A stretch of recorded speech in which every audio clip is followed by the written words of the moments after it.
Hey guys, welcome back to my channel. সবাই কেমন আছো? আশা করছি ভালো আছো। আর আমিও খুব খুব খুব ভালো আছি।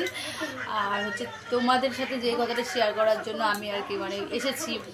তো আমি এই চ্যানেলে আমি আর ভিডিও আপলোড করব না। এই চ্যানেলে এটাই হচ্ছে আমার লাস্ট ভিডিও।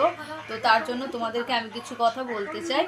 তো আমার এইখানে কিছু প্রবলেম হচ্ছে, তো সেই কারণের জন্য আমি এই চ্যানেলটা আমি আর রাখবো না, এটা আমি বন্ধ করে দেব। তো আমি সেই কারণে আমি আরেকটা চ্যানেল আছে আমার, তো আমি নতুন খুলেছি সেই চ্যানেলটার নাম হচ্ছে লতা অফিসিয়াল 89। এই চ্যানেলে প্লিজ তোমরা চলে যেও। আর আমাকে ঠিক এই চ্যানেলে যেমন আমার সাপোর্ট করতে, আমাকে পাশে থাকতে, আমার সেইভাবে ওই চ্যানেলেও আমাকে সাপোর্ট করো, আমার পাশে থাকো, আমাকে অনেক অনেক অনেক ভালোবাসা দিও। তোমাদের কাছে এইটুকুই চাই। তো প্লিজ তোমরা অবশ্যই আমাকে সাপোর্ট করো। তো আজকের ভিডিওটা এই পর্যন্তই, বাই। আর এখন থেকে আমাকে আমার ওই নতুন চ্যানেলেই দেখতে পাবে।